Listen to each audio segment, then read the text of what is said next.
I thought I could run it as a lifestyle business forever. Like I thought this was going to be, if I was 90 years old and had Send Ribbon, like this was always going to be an asset for my future family. And like, you know what I mean? Like a few extra $100,000 a year to do the things that I love or so on. Like I really saw it as an investment. They buy it, they could fire me tomorrow. If I didn't have that write-in as an acquihire, they could do exactly that. She just sold her company. She sat in a room full of men negotiating the biggest deal of her lifetime. Wait, she sold for how much? I can't even believe she managed to get double her valuation. Let's keep this just between us. Hey, Kelly, welcome to the show. Hi, Carrie. Thanks so much for having me. I'm so excited to have you here because this is the type of story that I think people can really benefit from hearing, because not all exits are the same. They're all very, very different. And I know you're so wonderful about sharing your own experience and your story. And I want to hear about, before we get to the end, I want to get to the beginning. Tell me about how you got started. Well, thank you. Yeah, I mean, I think the beginning is, if you look even at your childhood, right? Like, you know, when a kid has that entrepreneurial spirit, even like looking back as early as I can, school wasn't it, right? It had the rules, it had structure. I excelled in certain areas and then really struggled in like math and science, and it just wasn't for me. So having the ability to like be an entrepreneur was something I knew I wanted to do, because making my own rules was important. So that I've always known. But truly how I started Send Ribbon was, my background is in tech startups. So the day I graduated college, I came back to New York, got my feet wet in startups, and truly have been at every stage, everything from pre-series A, like super early seed stages, all the way to IPO companies. So I was really able to understand growing, and launching businesses. And Send Ribbon is the business I started. It was corporate gifting, and it came out of a need that while I was at a company called Managed by Q, which was acquired by WeWork. I was a very early member of the team there, and we had one of those startup problems with supply and demand. We were so in demand, but didn't have enough supply. And you know what happens, like services drop and so on. So in order to keep my customers happy, I was always sending them gifts. And whenever I did something super personalized, like, hey, Carrie, you're going on a trip, let me put together like a camera and a towel and sunblock and like, group it all together in really nice packaging, I'd get the most amazing email like, thank you, Kelly. We trust you. We built this relationship with you. But if I ever sent something that was like, quick, fast, easy, edible arrangement type situation, I never got a thank you email. So I knew that personalized corporate gifting at scale was a need, and I knew that I could be the person to solve that problem. And then just side note, my mom actually had a side business as a kid here in Brooklyn. She owned a flower shop, a flower and gift shop, for like a year or two when we were kids. So I had always known growing up in that business that like, what people buy in gifting and, how to be thoughtful at different times. So I have to give it to her, because she was like the first one in our family to be in that industry. Okay, so I love this. So inspired by your mom, you have an entrepreneurial spirit. You recognize that like bespoke corporate gifting, something that feels different than like just like, here, let me just send you this gift card or edible arrangement or whatever it is. Something unique and special will really make an impact. And so you decide to go. How do you fund such a thing when you're starting up? Like, what did you do to make it work? So I always say that the riskiest thing I ever did, and for background, I am the first college graduate in my immediate family. So taking a risk and being in startups is just very foreign for us. I come from a family of first responders, so my career path has never been something relatable in our home. So when I told my parents I'm working at this janitorial cleaning startup in New York where we're going to clean offices and, use a tech platform for it. It fell on deaf ears. It was not Yeah. something, but then I really pushed myself at that startup and became like our number one client seller. And, I had acquired over 400 customers and I was truly crushing it. Like I was Yeah. excelling at my job. So to leave after I proven myself, I was the eighth employee and I left right after my 3-year mark. No one was supportive of this idea. No one was like, hey, you should go and leave, because even though I was crushing it at work, I had only had like $5,000 to my name to pay like a New York City rent, my own health insurance. And I was like, no, I've taken big risks before. And I just really was the person that was going to bet on myself. I did have one get free out of jail card. The day I told my former boss, the founder and CEO of Managed by Q, that I was leaving, obviously it's really hard. He had hundreds of employees at that time, to hear that one of your top, performers and first 10 employees is leaving. Of course he wanted to be supportive of my business, but he did give me the, hey, if this doesn't work out, you always have a job here. And he meant it.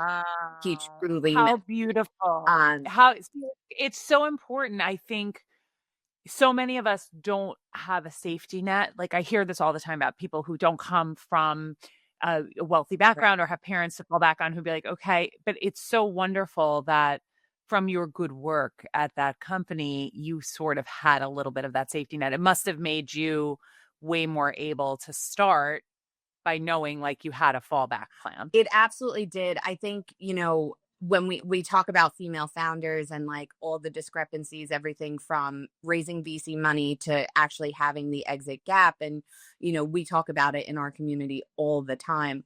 I think what we forget to talk about sometimes is having that advocate and having that person, because that's what, even though the risk and the money and all the things were against me, that kind of motivated me of, oh, I don't want to make that phone call. I never want to call him and ask for my job back, even though it was so good to me.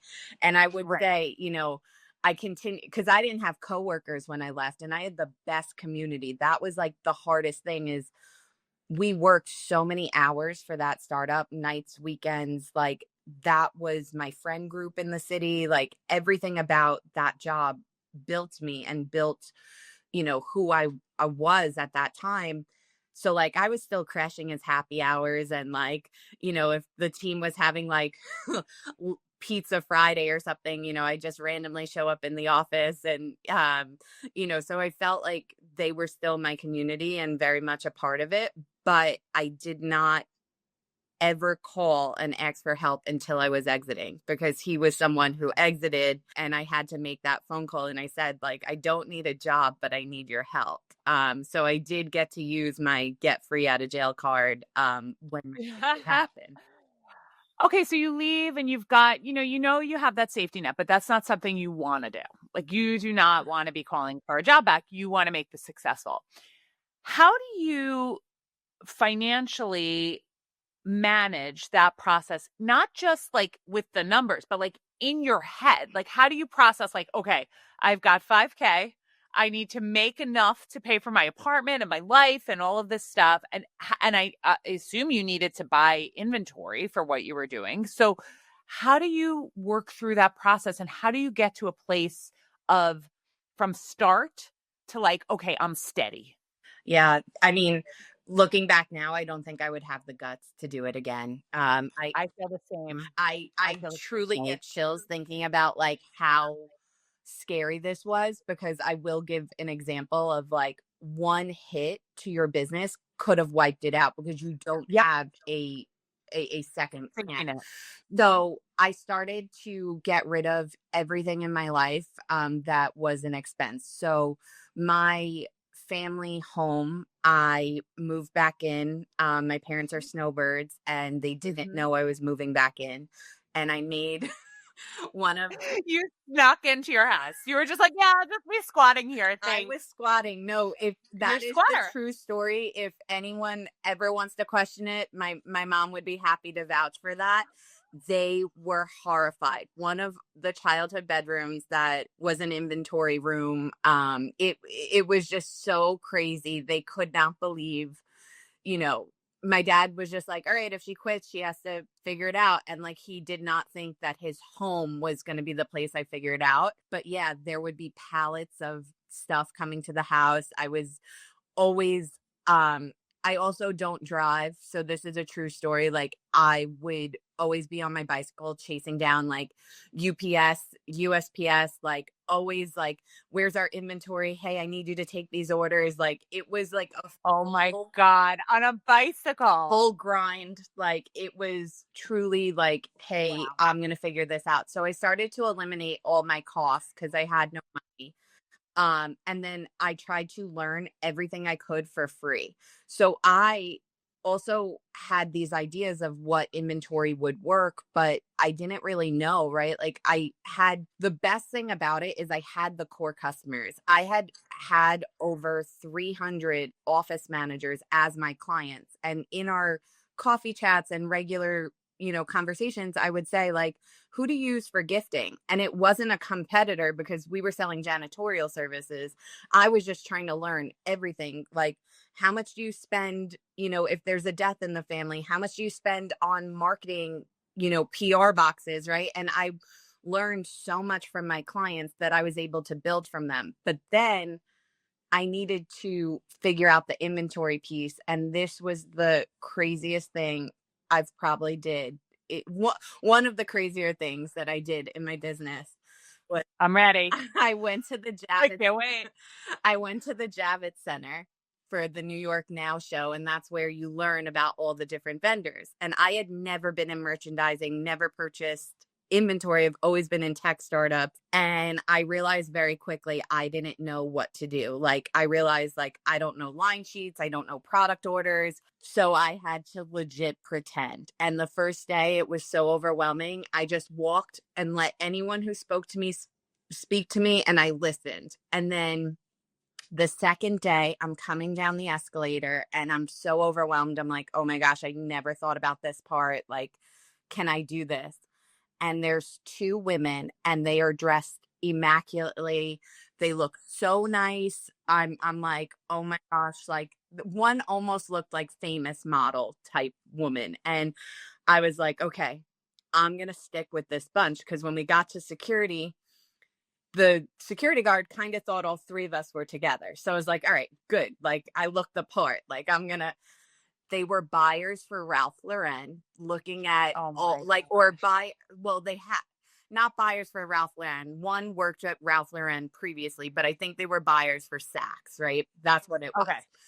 Yep. But I got to talking to them and I just learned what questions they asked, right? So it wasn't like, it wasn't like a business connection, like, here's my card, I'll teach you things. It was just like I was watching them work the room, truly, of like, hey, does this come in green? And then I would write down like, okay, like, this is why. And like, then one woman explains, like, we do a lot of bulk ordering. And I'm like, oh, like corporate gifting? And she was like, yeah, sometimes we get like orders for like monogram sweaters. And I was like, amazing. Like, I was just learning everything of how they picked and curated and what questions they asked. And I essentially followed them around and learned. I got like an MBA in merchandising in an hour. Yeah. I think that with COVID, there has been such an over-reliance on virtual that we lose that. Like, that I can completely picture you like shadowing these women and learning from that. There's two really, really good lessons in what you just said. I mean, the first is that you really didn't know anything and you had to act like you did, and just sort of like be there with confidence. And the second is learning from people simply without an agenda, just watching them, just watch and learn. And I think that that's so key. So you must have started after that point picking up some steam. And when does it go from being a business that you started and is interesting and you're squatting in your parents' house to something that's like a sellable asset? How do we get there? Yeah. So I quit my job in January and I gave myself 5 months. Like May 1st, Mhm. we're launching for Mother's Day, whether or not like anyone Mhm. likes it. And that's when I was able to get a website up. The product wasn't great. Like nothing was pretty or beautiful. It was like super scrappy. Like I was taking terrible photos. I had no idea like all the parts of a business. Like I thought like I'm going to do this for as quick and cheap as I can, get my first customers, and then reinvest and reinvest. And that's exactly what I did. So that May I launched, I sent out an email to like some friends and family and former coworkers. I think I got 30 to 40 Mother's Day orders. And like one of them happened to be a friend's mom who worked at Whole Foods. And she was like one of my first corporate orders. She was like, hey, we want to just do gift bags. Like, if you could do the Whole Foods logo. And then, whenever a corporate customer came to me after that, and she didn't know what I was doing. I don't know this woman, just for background. She received a Mother's Day gift and was like, oh, this is a really cute gift bag. Like, we could Yes. do this at Whole Foods. Yes. And I was like, Yes. hey, when I got the email, I was like, cool. Every customer after that, and some of them were my clients, some of them were my former employers. I was like, oh yeah, we work with Whole Foods. And they were like, cool. Like, so it was like the easiest conversation. And then it was like, oh, and we work with Meetup and we work with this customer and so on. And it just kept building. And what I realized was, what changed the game for me was not the acquisition of the new next big customer. And like, believe me, every time something hit my inbox, I was like jumping. I could not believe Yes. like that we were doing this. And I say we, it was me, but I think the turning point for me was stop caring about the consumer side of this, of like social media and the best photographs, and caring what, friends or families or former coworkers thought of the business, because none of that stuff mattered. I had purchase orders, I had Yeah. customers, and I was only building for them. So my Instagram was terrible, of terrible, awful photos, but it didn't matter because my customers weren't on Instagram. They were on LinkedIn and emailing me Yeah. and being like, hey, we need 100, chocolate gift boxes to go out tomorrow. Can you do it? And here I am, like, air traffic controlling, like figuring out like when they could land in JFK and if I could pick them up myself, like I was figuring it all out. But I think that was the biggest turning point, is when I stopped looking at vanity metrics and things that didn't matter and only built for my customers. Really, really strong. Talking about, so many people feel that the only way to grow is social media. And particularly when you're working in a B2B space, a lot of times, I love what you said about, you had a signature client. You use that signature client to say, like, we work with Whole Foods, we work with Meetup, all of these pieces to help secure others. And I think that's dead on. It's not always the answer. Right. For everyone. So what happened? Did you decide that you wanted to sell? Were you approached? How did this all come to be? Yeah. So it comes to a head in my personal life, and I'll tell you what had happened. Two really big things had happened in my personal life that kind of changed the decision. So one, I had really missed coworkers, and I had missed getting up and going to Yep. work, and I really got the business to a point where it was running itself.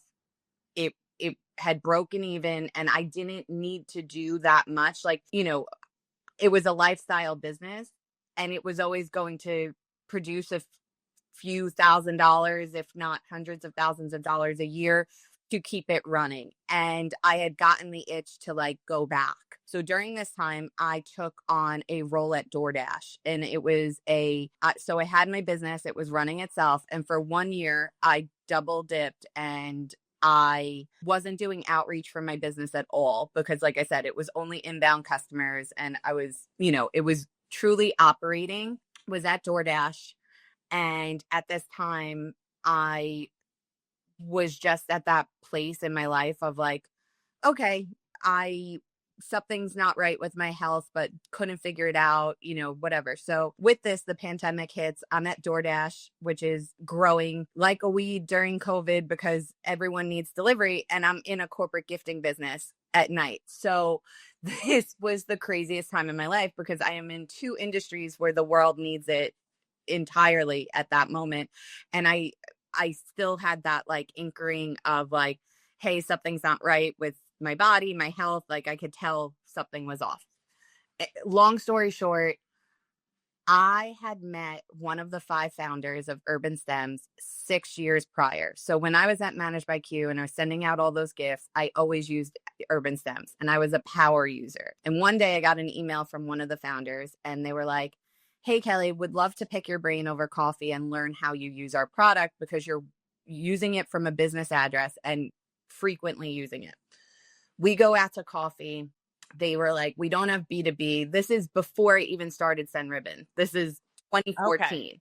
So they had just launched in New York and we go out to coffee in the Lower East Side. I'll never forget it. He showed up with a broken arm and a bouquet of flowers and was like, something along the lines like, I broke my arm on a bachelor trip. I'm getting married. Here's our product. I think I'm in deep shit type of like funny, great personality person. And immediately like adored this human. And I was like, this is my type of person, like building as I go, really funny. So we just kept in touch. And honestly, mostly from like LinkedIn and Twitter and an email here and there. When I left Managed by Q and was starting Send Ribbon, I had reached out to him and I was like, hey, kind of did the same thing over, showed up with the gift of Send Ribbon. And I was like, hey, this is for you, leaving and starting a business. He had actually said that he was leaving UrbanStems, but like we should keep in touch. We did. And in the middle of the pandemic, while I was both at DoorDash and still running my business, I had reconnected and he was like, hey, we got a new chief revenue officer. You should chat with him. So that happened in February of 2020 before the pandemic. It was like end of February where like there were rumors of things going on. Right. We had one conversation and it truly ended with like a thank you note, like of like, hey, it was great chatting with you. Like, we'll keep in touch type of thing. So I took it as like, but it wasn't like an acquisition conversation, right? Like it was just like this first touch point with UrbanStems. Our brands align. We both send happy. We both, really know customers well and why they send and want them to. It was a networking. Yeah. It's a networking coffee. Right. Yes. So one thing that I had always learned in selling and being in tech sales is just sending casual updates, almost like as if these people are investors or something. And every time we got a big client or anytime like we got a piece of press, I would just send like a 3-sentence update like, hey, saw the new, spring line of flowers, thought of you, ordered yesterday.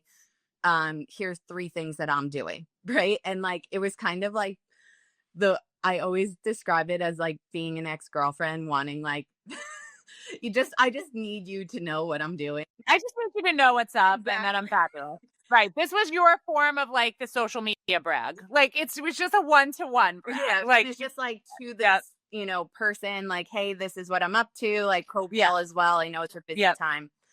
And the pandemic really, really hit New York. And I know we've talked about this of like, curfews and masks and not leaving your desk. And I was still packing orders and working 2 jobs and things were crazy. So a few of my girlfriends had decided that we were going to leave in the summer and get a beach house for a week out east. And, we were going to like pod, right? Like the 5 of us are going to pod in the during the pandemic. And I got an email saying like our fiscal year starts July 1st. We really want to talk to you. And that was, I really thought like at that moment, I like could die. Like I was like that I knew what the email meant. It didn't say like, hey, we're going to acquire your business. I did not have any other, I thought I could run it as a lifestyle business forever. Like I thought this was going to be, if I was 90 years old and had Send Ribbon, like this was always going to be an asset for my future family and like, you know what I mean? Like a few extra $100,000 a year to do the things that I love or so on. Like I really saw it as an investment, and that email hit and I knew exactly what it meant, like from the second I read it. And I think that was just like wishful thinking or manifesting, but I knew that there was something to it. And then the conversation continued and I left DoorDash and I sold my business full time. And the agreement was that I'd come over for an Acquihire. I think in my contract I had it written in as a minimum contract as a year with the opportunity to continue and so on. But I remember being like smart enough with the lawyers being like, well, if they buy it, they could fire me tomorrow. And that's something that I talk a lot about to women in our community is like, if I didn't have that write-in as an acquihire, they could do exactly that, right? Like anyone could purchase you and your business and be like, great, we own your business. You no longer have a job the next day. So I was really mindful of that one write-in of like, okay, this has to be a minimum of a year, like, and so on. Okay. I have so many questions for you. So first, you go to DoorDash. When you went to DoorDash, was it like, I'm lonely, this is going to be, now I'm going to take my corporate gifting business, I'm going to take Send Ribbon and I'm going to have it be like my side hustle that always provides, it's an asset that could be sellable one day. It's something that I can extract some profit from. And I will also go out to supplement and work. Were you feeling, so that was before you had any help. When you made that decision, that was before you started feeling health challenges, right? Right. I had known that like, exactly right. I had known that something wasn't right. And I just thought like being around other people, because I wasn't living my full life as a founder, right? Like I was eating chocolate samples that they were sending. I wasn't as active. And I just thought if I had that sense of community the way I did at Q, I would come back. The other thing to note is I was only at DoorDash like 4 months before the pandemic hit. So I knew it was a dead end for me because the whole reason was for me to be in an office with people and get back to that routine. So yeah. See, what I hear from you is that, and this, I want our listeners to hear this because sometimes we feel this and we know it's time for a change. Like you were running that business, you had gotten it to a point where it was profitable, you were living off of it, but something didn't feel right. And I know that feeling really well too, when like sometimes you get like so obsessed in a business, it's just you. And you're sitting all day and you're eating and you're unhealthy and you're not feeling good. And you're, I totally understand that. And so you started seeking that change with a job, and then COVID hits. Like you're looking for all of these solutions. And then finally this solution, which to you in that moment probably felt like a dream. Oh yeah. Comes to you. Yeah. So UrbanStems is like this huge, they've raised this Series C, big company, and they're coming to acquire you. And so it sounds like, okay, so this was an acquihire. For those who don't know, can you explain what an acquihire is? Because a lot of times I talk about this when I talk to clients too, and they're like, what is that word you're using? What's that term? Can you give a little overview of what that is? Yeah, of course. And like one thing to note too is in acquihires, a lot of times there's no solution of you coming on as a consultant, right? Like there was no way I was going to be able to say to them like, okay, but I could teach someone else everything I know about B2B corporate gifting, because truly, if it was a language, like I know I'm an expert, like I could say that. They're hiring you. An acquihire is they are acquiring that hire of the genius that is Kelly. Right. And like, I say this all the time to people. I didn't have the most beautiful product. I didn't have the most expensive. I wasn't for everyone, but I knew how to put all the pieces together. So it was more so like, can you do this for us? Because we have really beautiful products and we have interest. And I was like, yes, like if I had that infrastructure, we could make this work. Right. And the difference between them just saying, Kelly, come work for us, which would be, we're offering you a job, and Kelly, we'd like to do an acquihire, is that they're going to take that base of what you were using just to hum along as a small side hustle. We're going to take that over and we're going to own that now, and you're going to have that job. Right. And so when you're talking about being smart enough to negotiate the contract and the time, that's key, because otherwise they get that beautiful, wonderful at the time side hustle that you're running on that business without any guarantee that you're employed. Exactly. So, okay, so you start to work there. Tell me how it goes. Yeah. So immediately, like, the people are great, enthralled with like the products. I'm just in a David versus Goliath match, right? Because they have a $100 million consumer business and I have a few $100,000 B2B business, right? And I don't have resources. I need to hire a team now to do all of this. And I got hired in September. What's the song? 21st Night of September. That was the day. Remember? Yes. So if anyone ever wants to remember my acquisition, that was my day. Okay. So it's my fun little song. But Christmas starts in July. Hanukkah, all the holidays start in July. So I come in September and I'm now like being our sales rep, but trying to build a team and infrastructure and all of the things that we need to actually have a corporate gifting business. And their model is based on consumer, right? Like of individual orders. How do you do hundreds of bulk orders?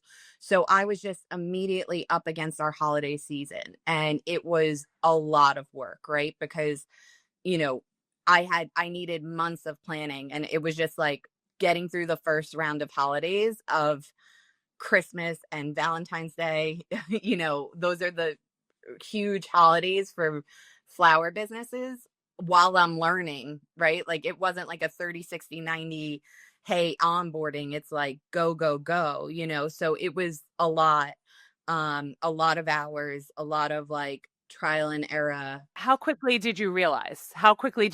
Like, oh shit.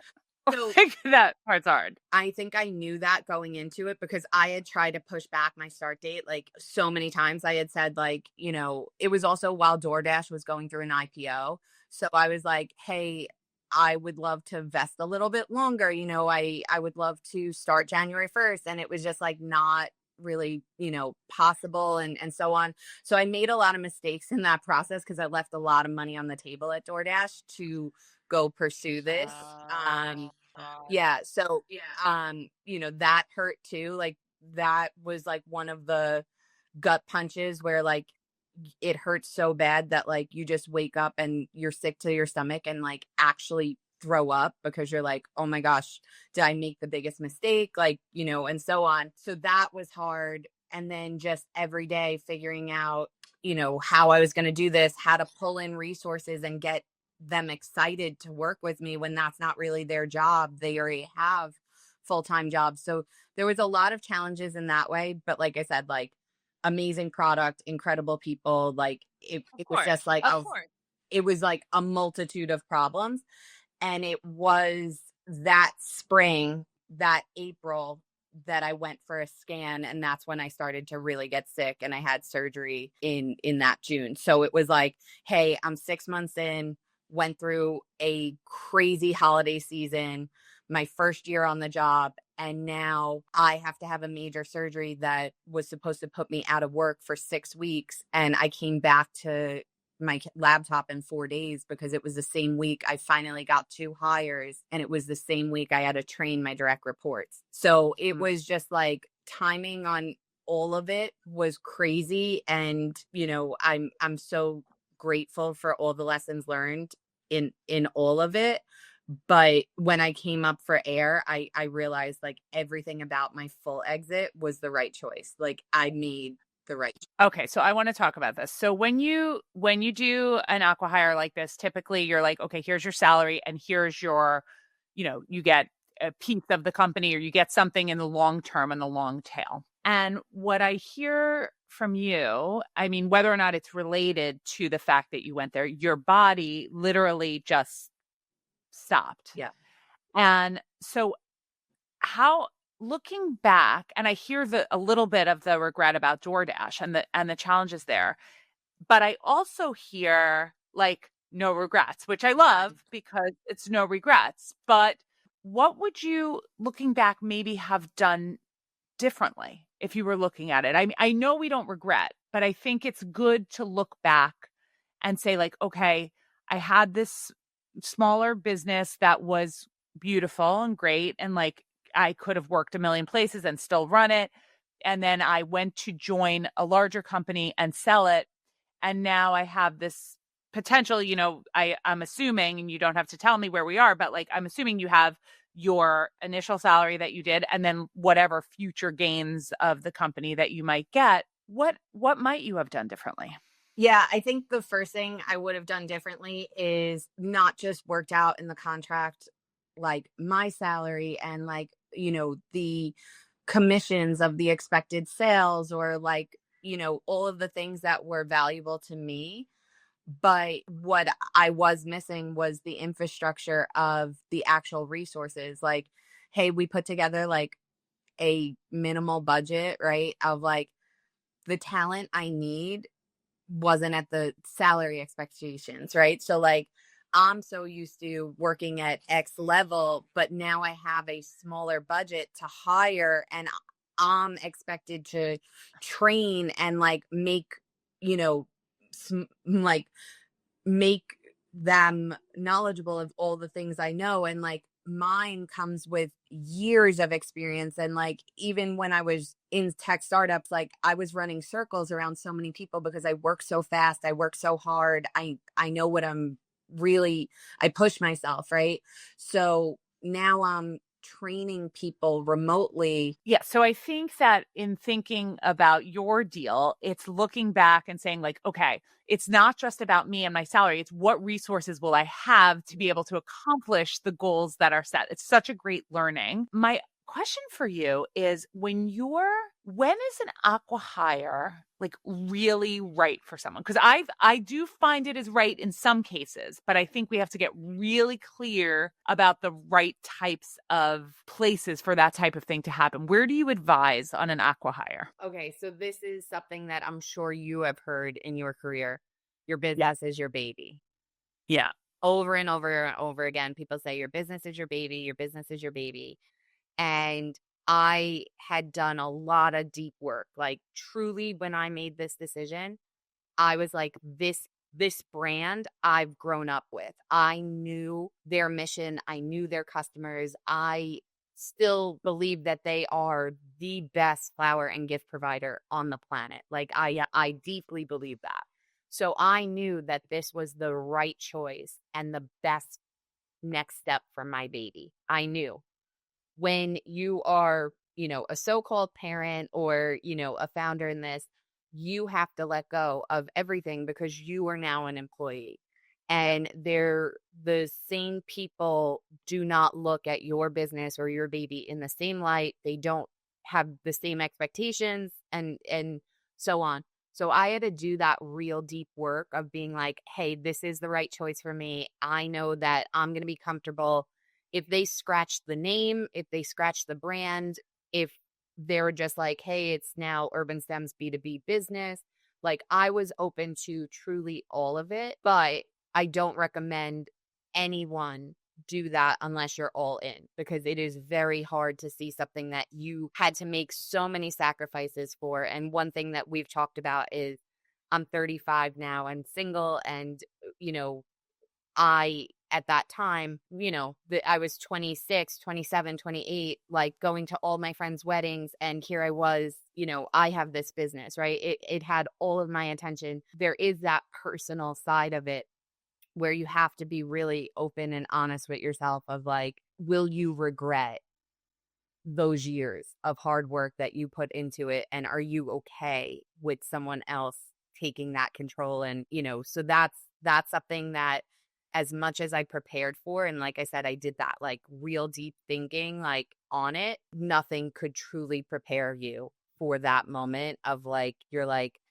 hey, but we do things this way, or hey, I think that this should, be considered because it's no longer fully yours. I think with an Acquihire, and so first of all, two things. I so appreciate you sharing that about the sacrifices it takes to build a business. But I think that with an Acquihire, the only way I really, really recommend it is if you truly have a seat at the table. Because for me, I sold my business and had to stay for a contracted period of time. So it wasn't an Acquihire, but I had a contract, and watching the change around my business, it's like someone living in your house. We talk about this in the show all the time. It's like you sell your house, but you're still living in it while they're making changes and saying everything's ugly. Right. So with an Acquihire, like I think I would want to know that I'm going to have a board seat or a something where I'm involved, so that because you're selling your baby, but you're also really not. You're selling you, and then they're ripping it to shreds. Or, I'm sure, I don't know that UrbanStems did, but in general, right. I think it can be very challenging. And so the work you did is amazing, that you did that work while you were technically hired to lead it. And so all of that to say, I think when you're doing something and you're joining an org, and the goal of an Acquihire is for you to have a long-term career with somebody. Now, of course, you had these health challenges, and then it sounds like sort of not as much of the infrastructure around you that was needed, because you're a tiny part of that business. So the goal is a long-term healthy thing. And so you want to have a long-term to do an Acquihire, you have to want to be part of an organization, or think you do long-term, and do the work to understand that it may not work. Right. And so that to me is such a beautiful lesson from your story. Yeah. Thank you, Carrie. I will just add, the personal part is such a big piece of that story. And I always say two things. Like I always say, no rain, no flowers. We would not have this beautiful product and everything without all the things behind the scenes. And flowers need, water and rain and sunlight to grow. And I grew with the business, and I use that analogy. And then the second thing is why my exit and the timing was so special was, I don't ever want to be the background person anymore. Like I've made it to the front of my life where holidays are important, and I am planning for, my future family and what that next chapter looks for me. And if I had not exited at that time, I don't think I would have the same mindset of like what I want now. And I didn't want to ever regret working a Mother's Day or Valentine's Day and, or Christmas to make someone else's holidays special. I don't want to resent those years that I did that for so many people. So I'm so glad that I was able to end that chapter and now spend every holiday with the people that I love. I love that so much. And by the way, it's not like you walked away after you were done and got nothing. As UrbanStems succeeds, you succeed. So that's the other thing to know, is that it's not like, okay, I got acquired for this job and that's it. I mean, there's also a longer term piece of the overall success of the company that you are linked to. And so in many ways, it provides you with the not only security, but like just long-term betting. So as you reinvent and do all of your next stuff, you have that there too, which is so beautiful and such a great part of your whole story. I'm so happy that you are not only advising for the Whisper Group, which is great, because I mean, we talk about this all the time. Like, all exits are not created equal. Right. Many, many women who are listening to this are sitting where you sat, which is starting to experience health shit, going through, running something, and like, it's just, wanting something different, but not knowing what it is, and needing help getting it across the finish line. And like, who could be more perfect to help with that than somebody who's actually negotiated their way into something that was, lucrative and successful, and allowed you the freedom of time to be with your family and pursue your personal interests and all of it. So I just feel really grateful that you're advising for us. So I just wanted to say that. Oh, Carrie, thank you so much. I mean it. Like, I am so excited to be a part of this community. And I think that our vulnerability and telling our stories and helping other women will always be my North Star. So I'm very grateful that the universe connected us and Katie, introduced us, because I want other women just like you to have our stories, right? And it doesn't have to be this, crazy exit of like being a multi-billionaire, right? It can be someone like me that, so it doesn't have to be this big exit. It could just be someone with a six-figure company and have the same story. So thank you so much for building this community. Exactly. All of the stories of these businesses are important. It's not just the people who exited for 8 or 9 figures or, it's really, really, really important that you have the full breadth of the experience. And I'm so grateful for you for your transparent telling of the story and for your continued support. So thanks, Kelly.